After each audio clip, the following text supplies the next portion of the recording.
Welcome, everybody, to the Digital Nomad Experts podcast by Beach Commute. Today, we're going to tell the story of how the three of us met as digital nomads.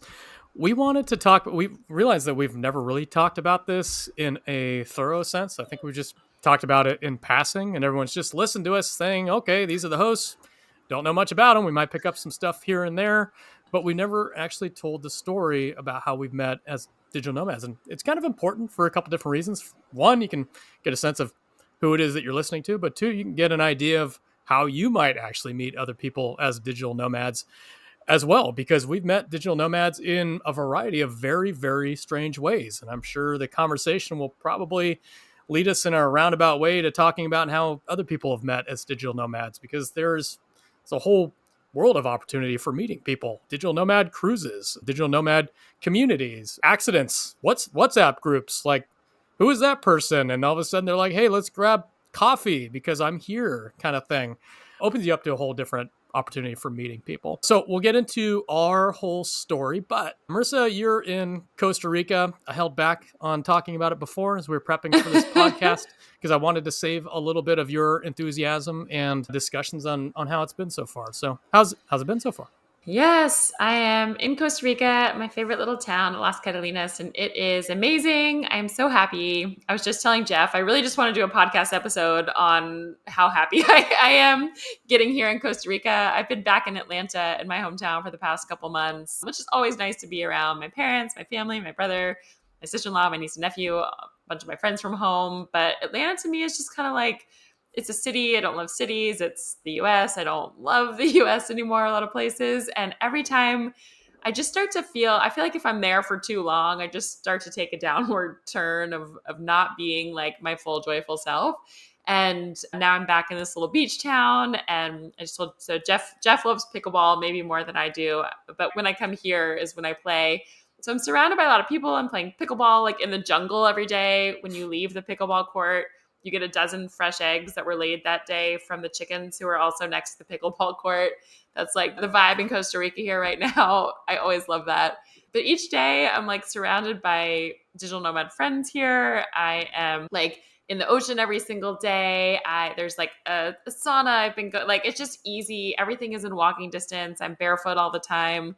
I'm in the ocean. I'm watching sunset. And I'm just like, why, like, this is the environment I love. I know other people like mountains or lakes or cities, but it's just that reminder of if you are living in an environment that isn't your favorite or you might not choose or be born into, like, you can leave it and you can experience. It just raises my this is why Jeff probably waited to ask me, because I'm just like, I'm so happy you'll hear. But I just love being in this little beach town in Costa Rica and living the beach town life. And I just forget what a drastic impact it makes on my energy, my joyfulness, just like my quality of life, really. So in a nutshell, Jeff, that's how I'm doing. I read a book by a guy that he explained that each person has a range of happiness that they can feel in their life.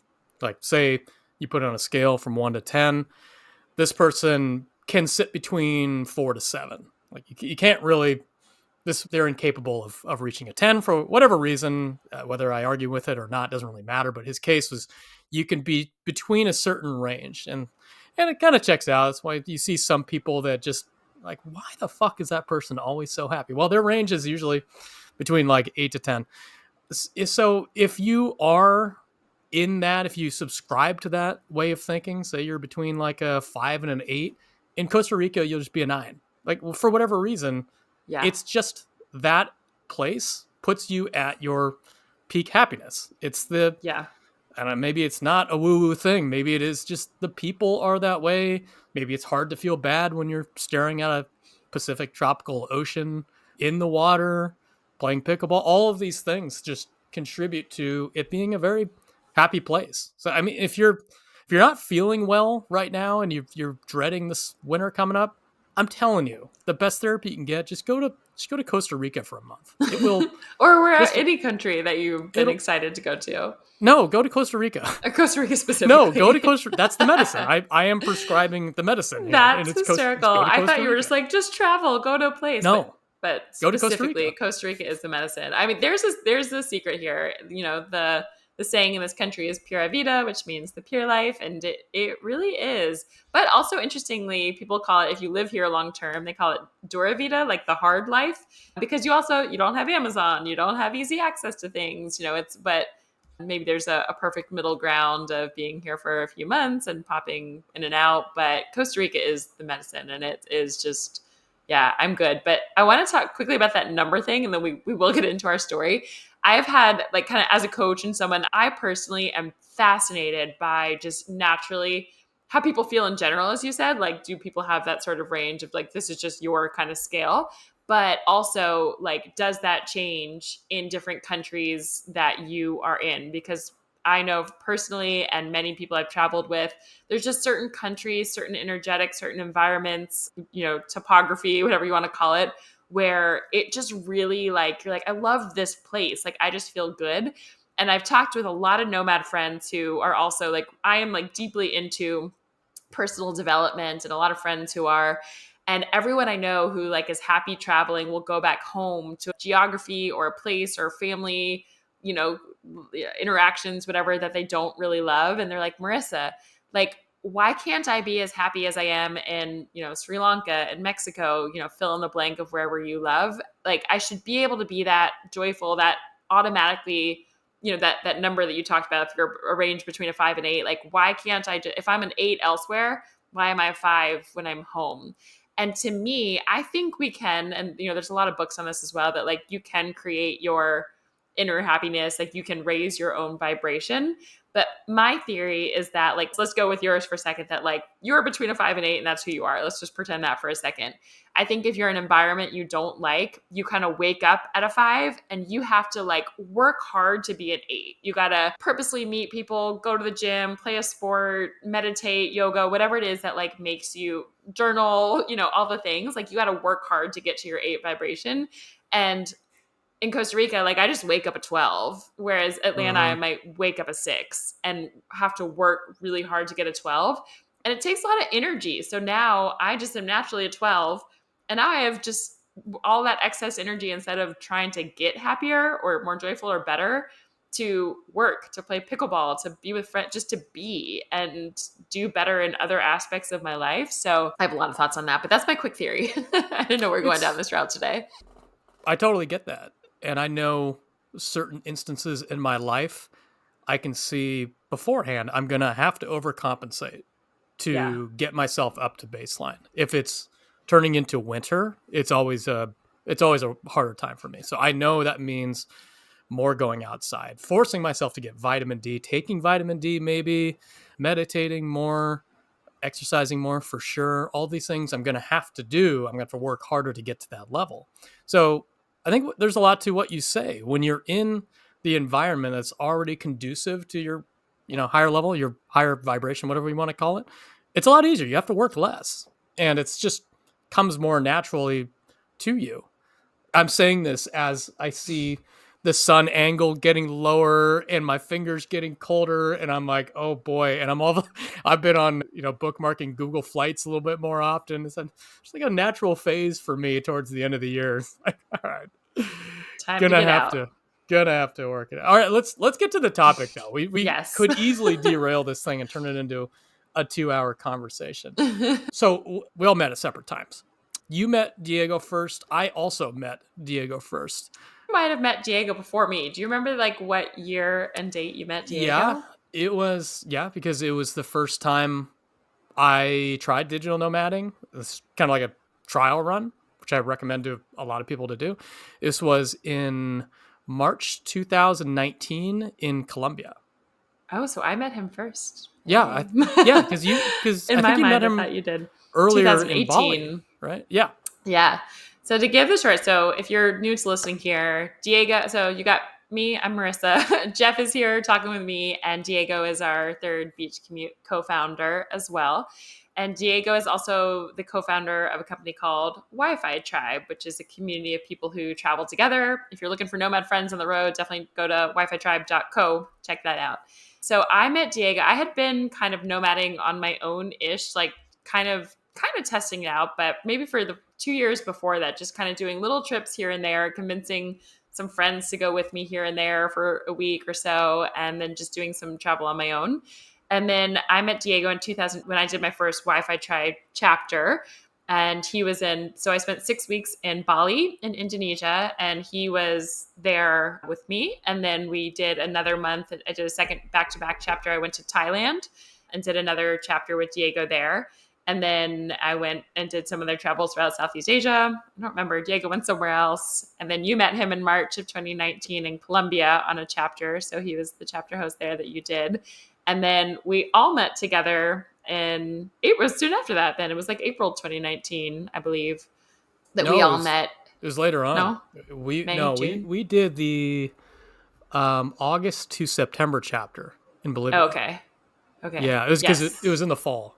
Oh, that's true. That's true. Okay, so a couple months after that, the three of Uh us. huh. So Diego was hosting a chapter at his parents' home in Bolivia, which is so cool because you get a really local experience. So I think there was like 9, 10, 11 of us, something like that on that chapter there. So you and I individually knew Diego, and that was the first time you and I met. But actually, I don't know if you remember this. We started messaging. Do you remember this? If not, I'll fill in the story before we got to Bolivia. Do you remember this? Yeah, we were chatting on the Wi-Fi Tribe Slack account Yeah, someone, I before think we'd even another. arrived. Yeah, so we had another mutual friend who knew us both. This is also, as Jeff said, like we hope you start to see how kind of digital nomad life and friends work. It becomes, especially when you join communities like Wi-Fi Tribe or somewhere else, it's kind of like friends of friends of friends all get to know each other, and they're like, you guys should be friends. You two would like, or you two are in the same place. So I think there was another mutual friend that had that both met, someone who I met in Thailand who knew you, I think also from Colombia, and she messaged, I think she sent a group message to both of us on the Wi-Fi Tribe Slack and just said, like, Jeff and Marissa, like, you guys are meant to be friends. You're gonna love each other. Like, it's gonna be great. And so she was right. Here we are with a business all these times later. But I was in Panama at the time, and I remember I was trying to find somewhere to do ayahuasca for the first time in Panama. And just the timing, the place, logistics didn't work out. And I remember I had never met Jeff before, but I remember we were Just looked at my messaging. profile. I was like, this guy's probably into drugs. You'd be up for something. But it's funny, like this what's so cool is I remember chatting with you, and if you can feel people, this is the reason we did this episode. We were chatting with someone from Beach Commute the other day, and she was like, how do you guys know each other? Because we have like a fun rapport, and you know, I haven't actually seen Jeff in person in 3 years, which is kind of funny. But in the beginning, I remember chatting with you before we'd ever met, and it was just like I feel like it was chatting with someone I'd like known forever. It was like so fun, so easy. And so I was like, Jeff, I'm trying to do ayahuasca for the first time in Bolivia. Like, are you up for it? And I feel like you were like, I'm not like maybe. That was even before we met in person. Yeah, I I remember it's an odd message, but also It's just me. I'm like, yeah, I mean, it does feel like a message that I would receive. It just felt like, yeah, this is something somebody would probably text me. Yeah, flash forward, we did do the ayahuasca, but maybe we should. I don't know if we want to shelve that for another podcast. It's a whole fucking thing. The full story will be Could another give them one, the. but fill us You want to do a in. whole dedicated one still? Yeah, we give like a little tidbit because it's definitely part of why We've been I teasing know. this for we're now on 168 episodes. I think we've been teasing this for over 3 years I now. feel like This is getting out of hand. when we get to 100 reviews or something on Apple Podcasts, then I think we should do it. So You leave know a what? review. We actually I've got another milestone. We are just crossing 100,000 downloads. Wow, That could that's be exciting. our thing. Okay, I that could don't be a know. fun one. It's It's worth time throwing out there. soon. Give Yeah. us a 5-star review if you want to hear the ayahuasca story. It's a fun one. But before we could give just a little bit because that is, I think, why you and I know each other so well. When you do like 5 days of ayahuasca together, you will know somebody very well. But before that, you want to rewind, just like what was Bolivia like with the three of us, like when we first met, just throughout the month. I'll let you take that a little bit. Let me take it one step further back just so I can explain meeting with Oh, because I met you Diego at the. Okay. for the first time. Because yeah, that was I think it was March/April of 2019. And I've told this story before. I haven't really done a whole lot of like solo travel, hadn't done any real digital nomad activities with groups. I just kind of went on my own little paths and it wasn't very fulfilling. So went and did that and met Diego. And the night I met him, I'm like, this is a pretty cool guy. You know, as you do with Diego, you meet him. It's like, So a really cool guy, very down to earth, very, very nice, and just a good hang. He's a good guy to hang out with. Immediately the next day, he gets sick because he's always sick. I swear to God. Diego, I'm sorry, man. If you're listening, you get sick every month. His immune system's like Swiss cheese. It's like a kid in a preschool. I don't know He's how he not going does to it. appreciate this. He knows it's true though. It's true. It's not something I wouldn't say to him. And immediately he gets sick. But I ended up having one of the best experiences of my life. It was what he did with Wi-Fi Tribe. Just absolutely changed the entire trajectory of my life. It was one of the most significant things that's ever happened to me. So, um, Because fill us in on that. I mean, it really changed my worldview towards everything. And I mean everything. It Yeah. changed my opinion of how I felt about other people, other cultures, and I could go into that really, really deep. And it's probably a conversation for another day. But in traveling, it opened me up to different people, being more accepting of different people, making me open to and excited about taking on new experiences without fear. It made me realize that I could leave like the default path of life, which is just, get a house, get a wife, get a child, get a dog, and just cruise until I'm 65 and retire and then start traveling. Like that was the default path. That's what I understood to be success in the United States. So I would have probably continued down that path if it weren't for this experience of, you don't have to do this. You don't have to live up to other people's society's expectations of what's not weird and just kind of do what you want to do. And that's exactly what I wanted to do.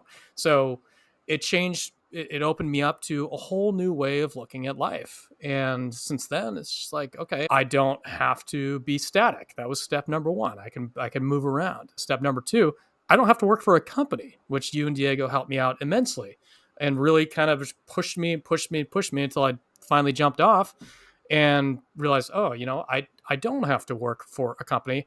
I also don't have to work 9 to 5. I also don't have to work Monday through Friday if I don't want to. I can do whatever the fuck I want. And nobody is telling me I don't have to, except for the people that are crushed and broken by that system, who completely believe that it's weird to not do those things.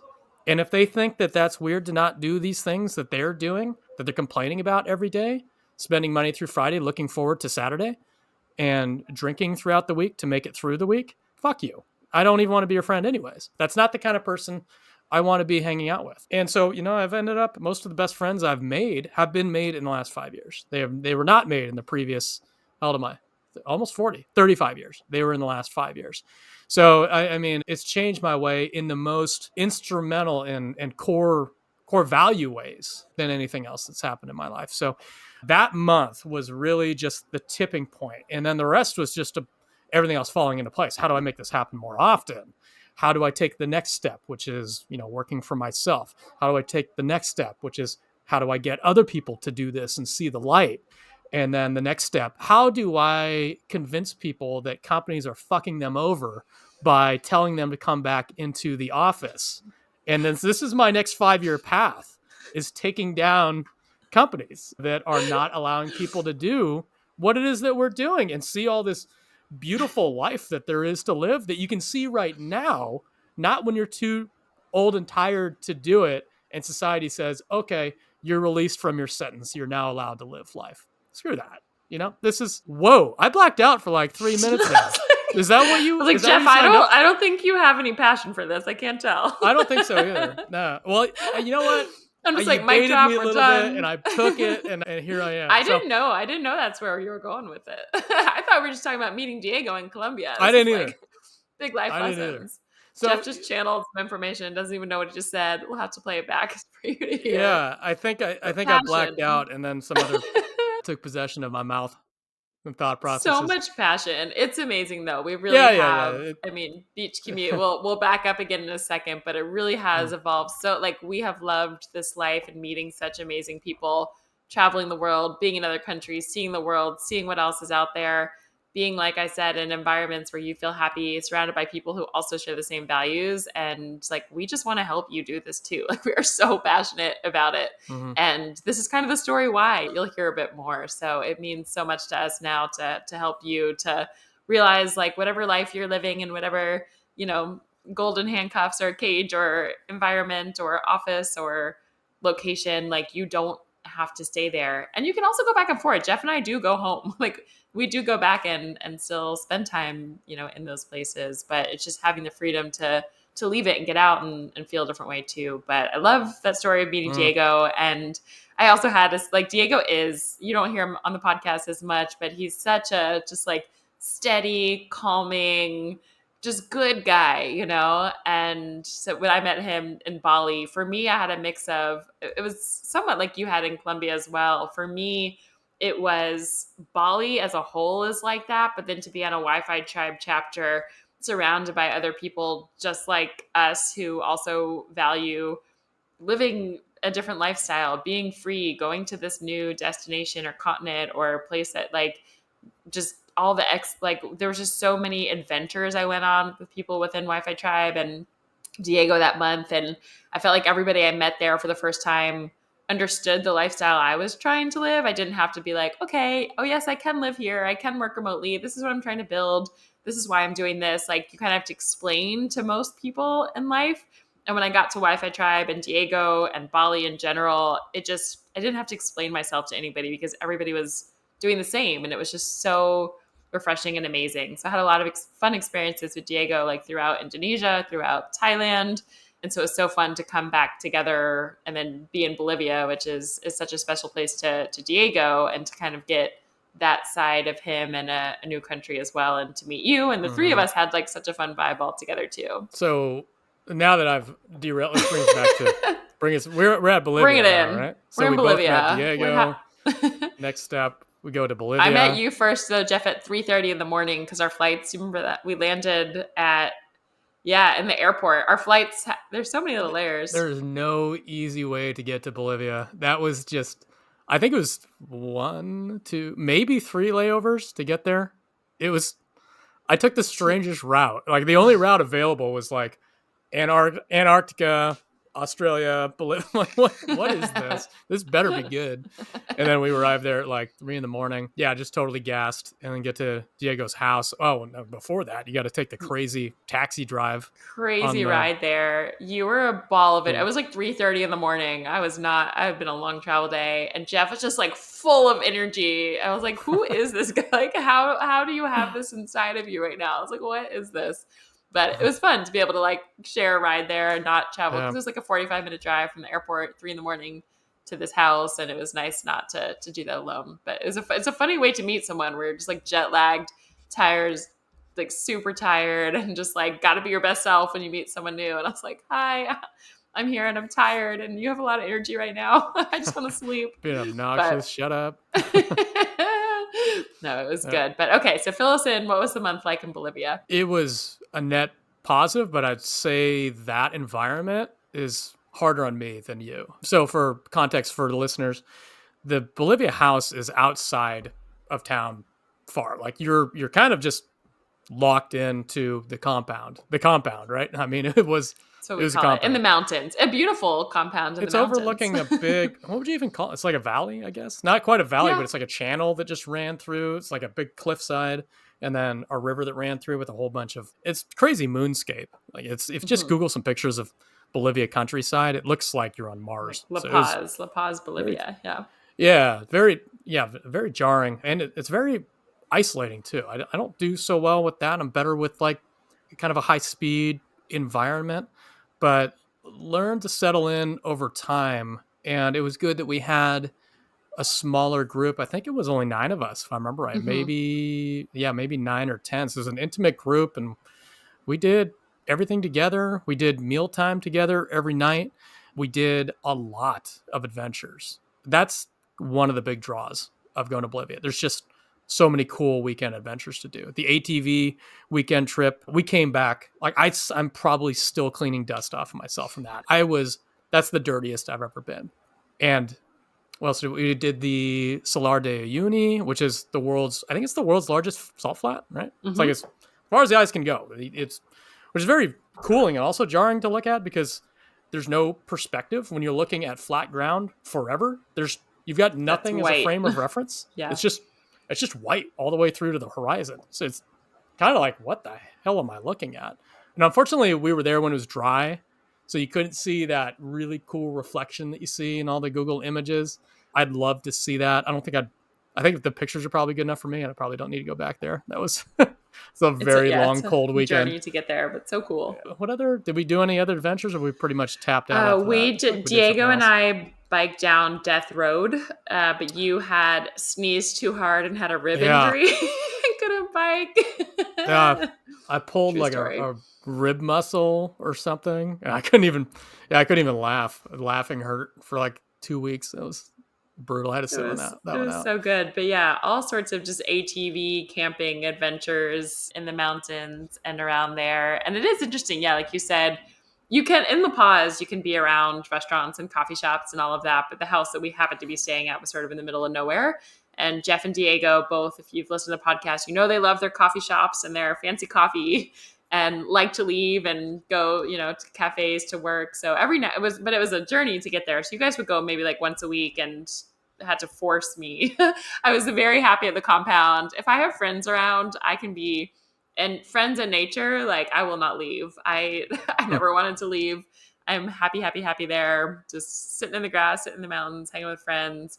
But we did every now and then go, just like a fun, unusual fact. So Diego and Jeff and I all play racquetball, or at least like know how to and enjoy it, which is, I hardly know anybody who plays that sport. So we found this little German racket club in La Paz, and the three of us got to play racquetball together, which was so Yeah. fun. So I would say overall it was just a really fun, like there's 9 people on the trip in the group, but I feel like you and Diego and I just had like a fun special bond during that trip, which was Hmm. just really cool. You never know who you'll meet, who you'll bond with, who you have a natural rapport with, and it just felt like I felt like I'd known you guys like for forever, even though I had just met you. I knew Diego before, but it's hard to explain. I feel like when you travel and you go through these experiences, and like the ATV trips that we did, and we're camping in the middle of nowhere, and it's like you're ATVing on these cliffs that you feel like you could, like Jeff was driving me on an ATV because he's a better ATV driver than I am, and it feels like you could just fall off a cliff in any second. And I like, my life is in his hands for 2 days,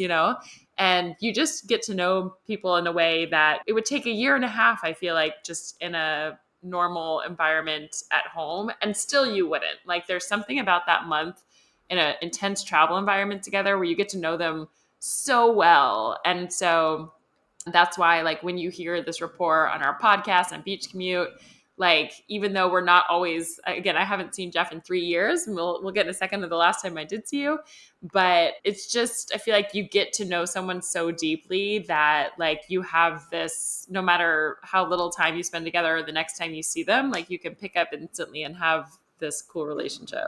It's an odd thing that I haven't really encountered anywhere outside the digital nomad life, of this idea of meeting somebody and you just pick up conversation. Like you just haven't seen them in a while, but you're actually just meeting them for the first time in your life. It's a very odd thing. And I think we've talked about it a little bit before, but I think it's probably a combination of just like shared core values and like core personality types. Like most people doing what we're doing are generally just very curious about the world, kind of a bit of explorers. I tend to find a lot of digital nomads are very introspective, and they have a lot of self-awareness, and they are aware of other people, other cultures, and tend to be pretty humble people. It's the same thing as, like, you might not imagine that's the case for looking from the outside in if you're not a digital nomad, but it's similar to the way I see if you go to a gym, and usually the strongest, like the biggest, bulkiest dudes are usually wearing sweatpants and a hood over their bodies, and they're very, very humble. They know what they've got, and they're just kind of like just more receptive and not very peacocky. Like I don't meet many digital nomads Peacocky. that are like true digital nomads, especially in our community. I'm sure there are the, what do you call them, the nomad bros? No, it was you had a There's another word. It'll come to douche. me. Oh Digital man, douchebags. digital douchebags. There are plenty of those, but I've kind of put There them in a are. different category. I think a lot of digital nomads, especially in our community, are just very, very humble and very Yeah. interested in life and learning, and more about listening than talking. And the three of us just kind of picked that up right away. It's just kind of gravity. We're just like, oh, hey. And that, you have that anyways with our communities, but we in particular are just like, all right, we'll just move beyond. I don't even think I knew what you did for the first, I don't know. I think I saw you on a call. I'm like, what are you talking about? And that's how I figured out what you were doing. But a lot of digital nomads don't really care what other people are doing. And like, It reminds you just, me I was just had there's this no small experience talk. the other day. There was this retreat going on where I am in Costa Rica of a bunch of Americans who are like all these businessy people, and I was like in a hot tub with a group of them, and they're like, "What do you do? Like, how are you doing this? What do you here?" And we always Classic joke, "I was American here, yeah, conversation. I Yeah. was here with another like digital nomad Wi-Fi tribe friend," and it was just always that reminder where when he and I met, I was like, "I didn't know what you did for the first like however long, and I didn't care." And eventually, it's nice to know because hopefully people care and like what they do, and you want to know about a person. But typically, nomads lead with like, who are you? Where'd you come from? Where have you been? Where do you want to go? What Mm-hmm. do you like to do? Like, and then eventually you're like, oh yeah, like what do you do for a living? And whereas I feel like especially a lot of Americans, the first thing they will ask when they meet you is like, what do you do? And it's not always the most important thing about you. So I love that, like you just It's kind of small get talk. that. It's not Yeah. deep talk. It's small talk. Yeah, and the deep talk, it's fun like living together in a house, like the three of us and other people as well. I feel like there's so many just in between moments of like nights after dinner where, instead of just being by yourself back home, you're together with these people, and we would have all these like really deep Mm-hmm. conversations about our life and things going on with us and what we're going through, and it's as if you've known these people forever. So that was, I think, also a really like Bolivia was a hard time for a lot of people on that trip. I feel like everyone was just kind of like going through a lot. And so it's again, Mm-hmm. like it's past the small talk of just like the hard things that you were actually experiencing in life, like the raw, the vulnerable. And that was, I think, what really bonded the three of us all together on that trip. Yeah, I mean, you kind of in those types of environments, isolated environments, you kind of have to face yourself a little bit and be with yourself a little bit more, and then you factor in ayahuasca, which is that times 1,000. So it was a lot of that. It was a lot of like self examination, which is never fun or easy. It's work. Yeah. So Yeah. So from that, I guess just moving on. So we spent the month in Bolivia all together, and then Diego stayed there. I think there was another Wi-Fi tribe chapter right after us. Diego stayed. Jeff and I went and did a 5-night kind of retreat style, I guess you can call it, of ayahuasca, which we will do a whole episode to unpack that at some point. I say when we get to 100 5-star reviews on iTunes. So leave us a I like review it. there. Good.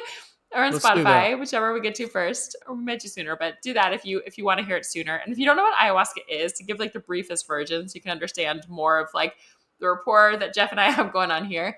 Ayahuasca it's a little like brew. It's from a vine from the Amazon. So that's why it's naturally in countries like Brazil, Peru. So like when you're in Bolivia, in the Amazon, in South America, it's just like it feels like the place to do it. But it's almost like a it's brewed down, and it's actually two different plants that are brewed together that you take a drink of, and it's different than a normal hallucinogenic drug. It's a plant medicine. It's People will actually call it like medicine. it's actually DMT. So Yeah, that's what it part of it. what part of it. Yeah, exactly. That's like the psychoactive component of it. So I think probably a lot of the audience has heard of DMT before. This is just like the plant version of it. It's not the manufactured vape pen that you're picking up at your local dispensary. Yeah, and we were like it was very cold. We're in the mountains, in the middle of nowhere, in a cave, doing this at night, till like 2 in the morning. But it's so hard to explain it, and we'll do a better job when we do this full episode. But when you drink it, it's kind of like you have your subconscious kind of comes out, your deepest, darkest fears might come out, information that you've been pushing down for all these times. So it's hard. It's not like a fun drug to do. It's like people say it's like 5 years of therapy in one night. So that's the gist of it. It's very hard, and you kind of go to the depths of your soul and figure out and move through things. And so Jeff and I did 5 days of this together, and here we are on the other side of it. But that was the end of Bolivia. We went to Paraguay together for a couple days after that because I was on a mission to get to all the countries at the time. That's a total Paraguay, skip for you people looking for a place to go as your first destination. do not go It's to not Paraguay. Paraguay. Promise that. No, we didn't find much there. I'm sure we could have done better. It was a quick trip there. And that was like the beginning of how we met. And is there anything else from there before I skip to like how we started Beach Commute together? No, let's jump to the. I think Beach Commute was just about a year later, a little less than a year later. So yeah, Yeah. Yeah. So in that time, for what it's worth, so Diego was fully doing Wi-Fi Tribe. I was fully doing career coaching. Jeff was fully doing his CMO work for a company. He actually, when we were in Bolivia, he got promoted to CMO of a marketing agency while we were there. So again, career trajectory, just like fun, hard and fun stuff going on in Bolivia. Fast forward a year from that, I guess a little less than a year, was COVID. The pandemic hit. And I actually remember, this is the fun of being with like just travelers, digital nomads, and I think Wi-Fi Tribe especially is in my experience. But I remember when I was in Thailand with Diego a year, so it would have been 2 years before the pandemic. I was really into just online business, online courses, different, marketing strategies. Marketing was all of our backgrounds from way back when. And I had career coaching on top of that. And I remember just chatting about, like, you and I also just love to chat about business. I loved learning about your SEO stuff. I love learning about Wi-Fi Tribe and Diego's business. And when I was in Thailand with Diego, I remember there was talking to him, and he had so many people who wanted to join Wi-Fi Tribe and like come on these amazing trips and month-long experiences that, Wi-Fi Tribe was putting on, but they didn't have remote jobs. So I was like, Diego, you have all these people who would love to join Wi-Fi Tribe, but like they can't because they don't know how to find remote jobs. They don't know where to get them. And I remember talking to him for so long, because this is what I did and what I specialized in. But at the time I was doing it more one-on-one coaching. And I was like, Diego, you could help all these people get jobs and they could, go into your business. And he was just so busy running the logistics of Wi-Fi Tribe and growing that he didn't have time to focus on that. So fast forward to the pandemic, everybody stopped traveling, and Diego reached back out to me. He was like, so Marissa, and again, this is what's so cool, is that we had such like you have such a deep relationship. I'd spent 3 months with him in three different countries at this point in our life. And he was like, so about helping those people, like, now's the time. So we originally, Wi-Fi, it was really just a joint kind of partnership that Diego and I did as a one-off thing to begin with, saying like, all right, now that you have we didn't know how long the pandemic would last. It was at the very beginning. And so I was like, okay, let me help, everyone who is thinking about joining Wi-Fi Tribe but hasn't, get a remote job and figure out like, what could they do? How did they do it? Like, what job would you have? What do you really want to do? I love, love, love helping people figure out like, what is the career you want to do anyway? So we did that. And then it went so well that we were like, we should do this as its own separate thing. Like this could be such a great thing. And so as Diego and I were talking, he was like, well, can we bring Jeff in too? Like, because the three of us just had such a fun rapport. It was really fun to work all together. Jeff also had different business skills. Like, we all kind of brought different business skill sets to the table as well. And that's part of the beauty of travel too. That's like why Beach Commute got started, because the three of us had spent that month together in Bolivia, because we had taken the leap and traveled and lived this life and just knew each other so well and loved working together.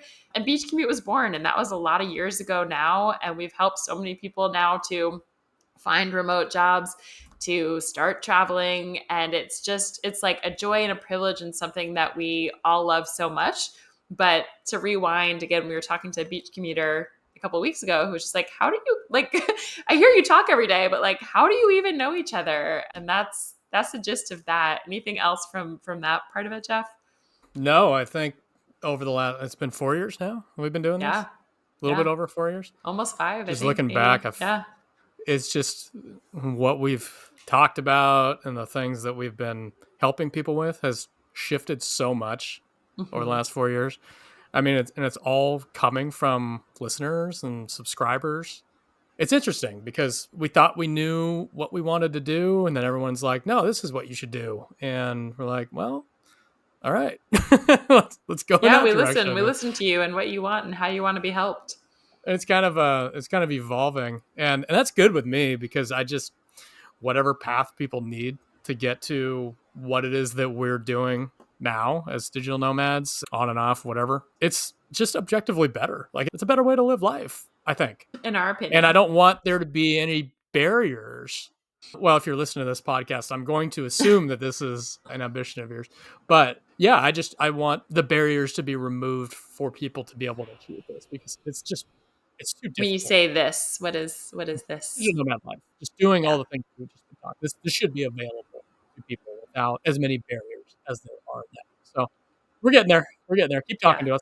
Yeah, we love it. So we're sharing. By the way, we'll have one last part of I want to say when I saw you guys each last. But if you're listening to this and you don't yet have a remote job, or you want a new one, or you don't know where to start, or how to begin your travels and your remote life, join our email list, beachcommute.com/email. We send out a ton of fully remote job listings, tips on how to help you get these fully remote jobs, because they are really hard to find if you don't know where you're looking. And if you heard Jeff's blackout channeling earlier, it is his and our passion to help you find these companies that like truly let you work from anywhere, travel from anywhere, live this life that we're talking about in Colombia, Bali, Thailand, Bolivia, wherever else, Paraguay, if you want to be, wherever you want to be. The first step is to land that remote job. So go to beachcommute.com/email, hop on our list. You also get fun personal travel updates of where we are, what we're doing, photos, that kind of thing.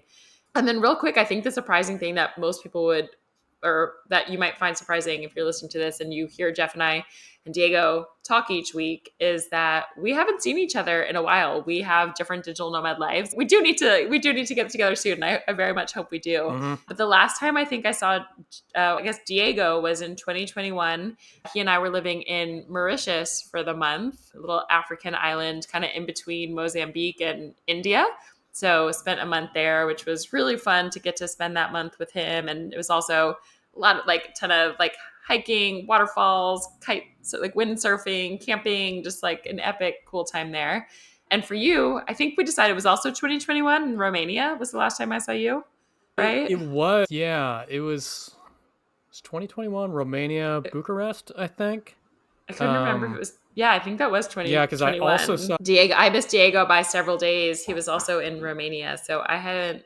Yeah, so that was 3 years ago that I saw, almost 3 years exactly, that I saw you, which is insane because I talk to you Mhm. basically every day. We're always on Zoom. And I feel so lucky. I always talk to like people who know us both, of our Nomad friends. I was actually telling our friend Jim, who I'm with here, I was talking about Beach Commute and just what we do. And I was just saying how privileged I feel like I am, that I was like, when I talk to you, when I work, like it doesn't feel like work. I'm like, I get to talk to Jeff. Like I get to talk to Diego. Like it is such a joy. And that all started from Nomad life, like so many aspects of it. So it's really like, I just love like, I think a lot of people we talk to, if you're listening, maybe you hear it, who hear from Beach Commute, like it's a genuine joy for us to get to do this. It's a genuine joy for us to get to chat with each other and work Mhm. together and share this with you. And again, it all stemmed from Nomad life. So it's so fun for me. Yeah. And but what And about you? When was the last time you saw Diego? last time I saw Diego was in Bucharest last year.